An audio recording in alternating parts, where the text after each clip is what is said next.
You feel like the slow starts so far this year have kind of gotten the team's attention about coming out of the locker room? I'm not sure. I don't think it's not that we're not ready, because we've guarded the heck out of people, and when you go back, obviously after you watch Monmouth, you're disappointed, when you leave the arena, because you did, 53 in one half and 20 in the other. It doesn't make a whole lot of sense, but we just missed some wide open shots early. I think then we try to go make tough plays, and then we force some things at times, and we've had some time to practice. We've tried to get a bunch of shots up. But in this game now, tomorrow, you're going to go against zone probably 40 minutes, and we got to make sure we get easy baskets. We have to get transition baskets. We got to get inside touches. We got to get second chance points. Those are all really important. Then it'll make it easier hopefully make it easier on the threes. Now, if you look at our second half 3-point shooting, it's pretty good, but obviously the first half is not very good. I know we talked recruiting the other night, but I was curious to ask, how much of an impact did getting Nigel early have, you think, on the other guys following him into that class? Well, somebody else asked me, I don't know if John did or somebody on the radio the other day, but it definitely, he was a nice catalyst. They all knew him. They played against him. He had good reputation.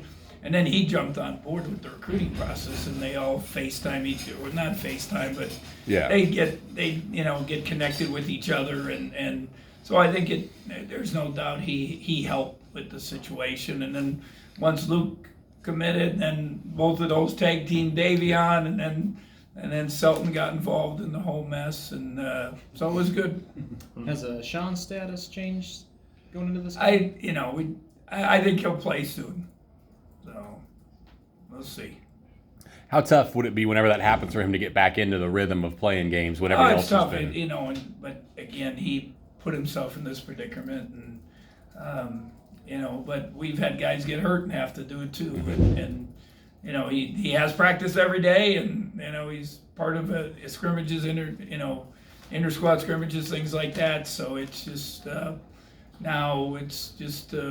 A matter of time for him to, see what he can bring to the table when he gets the opportunity. Whenever he does get back in the court, what could he add to this team? Well, he's got some physical ability. He's a good sized guard. He's strong. He's quick. He gets to the hoop. When he does take care of the ball, he's a good passer. He overdoes it sometimes, but he's a talented player. It's just him figuring out a role and fitting in, I think, will be the big thing. Just for clarity, you said soon. That's not tomorrow. We'll see. Just during this, have you seen the kind of maybe the growth and maturity and leadership that you're wanting to see, and like responding to this adversity? He's fine. Every day it's tough. You're not playing. You're part of it. It's hasn't been a pleasant situation for him, and but the whole thing is he's got to learn and grow, and that's the most important thing in the long run. I think after the last game, you talked about needing to take advantage of this practice time. Do you think they've done that in the last week or so? We had some good days. We got a lot of shooting in. I know that, and I went back to square one. Just a lot of form shooting, getting shots up. We've been getting 100 or more threes up every day, and just hoping that they'll get a little confidence. But some of it's just why do you make them we're 5 for 9 second half? Why do you make them then and don't make it first half? I'm not sure there's a real reason. What have you liked most or disliked about the start for Dajuan Gordon so far this year? I think he's been fine. He texted me the other day. He wants to do so well. I think that, and he probably wants to play 40 minutes like other guys. And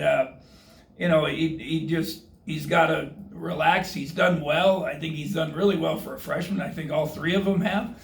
He's got to be patient. He's he's got to get stronger, and that's not going to come now. That's going to be now. He has gained some weight. He's up in the 180s, and that's way above what he started. I would tell you, maybe 168 or something when he got here in the summer. So he's gained probably 10 to 12, 14 pounds. I think I'd have to check on it, but he's got to maintain that weight, especially get into the season. That's a big thing. And then, he has to find a way to play without the ball. I think he's pretty good with it, but like a lot of guys, your whole life you played with it, and now you got to figure out how to score without it, by cutting, moving, transition, whatever it might be. And then on defense, he's pretty solid, but he'll gamble a little bit. Some of those high school habits come out, and gets himself in a bind because he reaches a lot, he gambles, and that's just going to take time. Those are his habits he's had for a long time. What drew you to this tournament you're going to play in next weekend? We were just looking for a tournament, and obviously, it's always nice to go to warm weather, and it was, it just ended up the best option. We get 2 home games, and you get to the game tomorrow, last week, and tomorrow will count part of it. So you get the 2 home games and the 2 games there, and a nice area, obviously, Florida, and warm. It's supposed to be in the 80s, so it's hopefully it's a good thing for us. We'll see. How much advanced scouting do you do at all on Pittsburgh? Do you at least see how they played already? Does it not even start? We talked about it this morning. The coaches, I think Coach Corn has that scout. He's already watched a bunch, and I just told them that, this morning we talked just general about it, and then we always talk about what we're going to do the next day. What are we going to do tomorrow? And I wanted him thinking things we need to really, it's going to be, tomorrow's more walkthrough, shooting, all that, weights, video, all that stuff, but, starting to get things in mind for what we're going to do to prepare for Pittsburgh for next week. With the new RPI system and the way good wins are evaluated based on victory margin, do you go into games like this thinking we got to win big? Well, I want to win, and then obviously I want to play well. I think that's the most important thing. And I called last year to, different people, just because I'm not sure it makes a lot of sense. Some of the schedules, and they were made, talked about nationally on stuff where, teams play 5 home games in a row and win by 40 points, and then they're up in the index. It didn't. And the thing that really bothered me, their efficiency ratings were so high, both on offense and defense. Well, yeah, if you win by 40, they are going to be. So, so I don't know, but obviously it helps, I guess, the way the index goes. But, we tried to give, with a new team, we tried to mix our schedule. We did have a road game.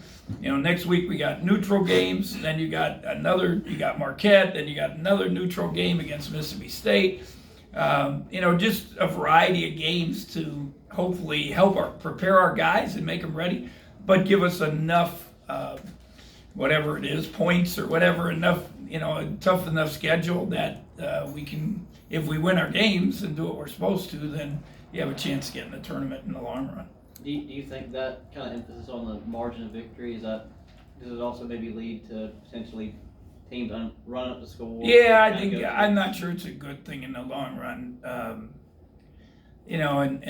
But at the same time, every game's different. You just watch the scores nationwide. It's how does Florida State lose to Pittsburgh, but then go beat Florida at Florida, who's number 6 in the country, and people were talking about Final Four. It's just so early. You can't. And styles make for different games, and.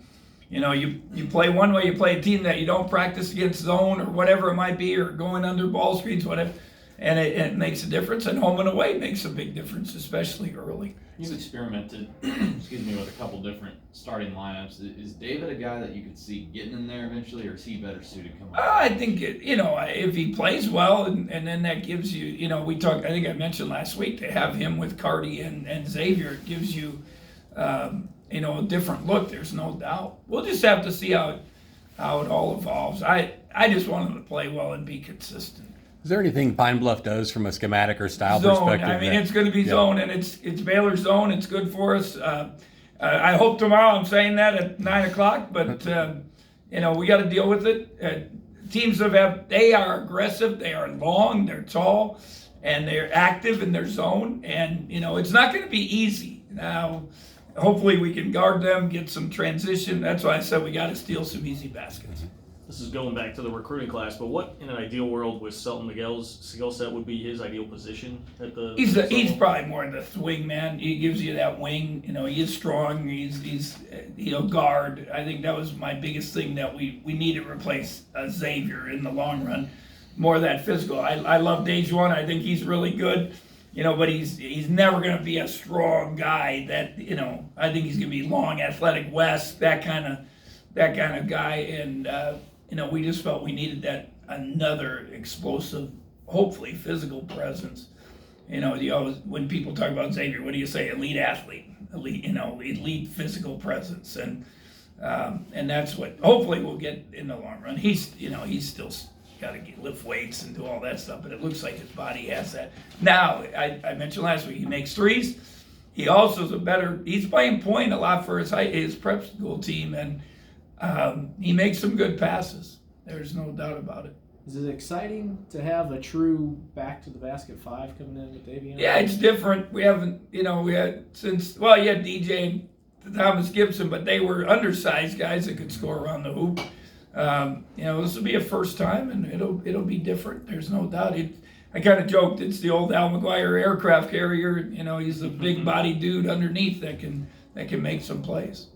Does it take a level of pressure off you to have 4 kids signed? Oh, it makes. But we were talking recruiting this morning also. Now we got to figure out. Are we probably? I think in the long run we're probably going to need at least one more. And then what do you get? And then you got to start working on the young kids. They're all just started practice, so. I hate during the season if you have to go every open available time. Now I'm just gonna first go see all 4 we signed, and then then we can kind of ease into it so the pressure isn't quite as much as if you're.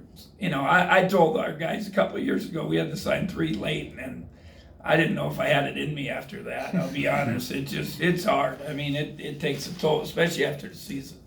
Is it the timetable for James and Nigel still about the same? Yeah, both have progressed, and we're hoping that Nigel start doing some individual stuff next week, and maybe by the end of November he get back involved, and then James is James is we just got to see if he can make the progress and not need surgery. That's what it comes down to.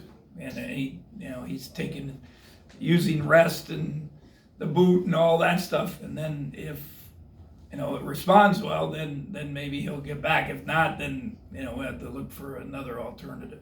What's the main thing you're stressing with Mike McGurl right now? To me, get some rebounds. I think he's taking on the role. He's become a defender. He wants to guard the top guys, and he's done a nice job with that. He's frustrated. He's got to make. He wants to make a shot like some of our other guys. But I just told him now. Coach Henderson and I were talking to. Do some little things. Get a putback. Get a transition layup. Get those hustle plays. All those things and. Play the game, don't watch the game. And now on defense, he's busting his butt, and he's a great team guy. He's smart, learns the game, all that stuff. But I think just some of those little things could really help him, and then it's going to help us in the long run.